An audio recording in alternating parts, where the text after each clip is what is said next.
وطر میں دعائے قنوت پڑھنا یہ کیسا ہے، اور اگر کسی شخص کو دعائے قنوت نہ آتی ہو تو وہ کیا پڑھے، یا اگر کوئی شخص وطر میں دعائے قنوت بھول جائے تو وہ سجدہ صاحب کرے گا یا نہیں؟ برائے مہربانی رہنمائی فرمائیں۔ تو یاد رکھیں، وطر کے اندر کوئی بھی دعا پڑھنا یہ واجب ہے، اور خاص یہ دعائے قنوت کا پڑھنا یہ مسنون ہے۔ لہذا جو بندہ وطر کے اندر کوئی بھی دعا نہیں پڑھتا تو وہ وطر کا اعادہ کرے، دوبارہ پڑھے۔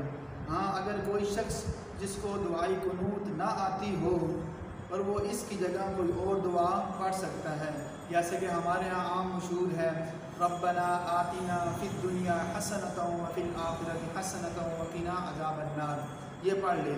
یا اس طرح اگر کوئی شخص کہ جو بھول گیا دعائے قنوت کا پڑھنا تو آخر میں وہ سجدہ صاحب کرے گا تو اس کی نماز صحیح ہو جائے گی۔ لیکن اگر اس نے دعائے قنوت نہ پڑھی اور سجدہ صاحب بھی ادا نہیں کیا تو پھر اس کی نماز صحیح نہیں ہوگی، وطر کا اعادہ کرنا بھی ضروری ہوگا۔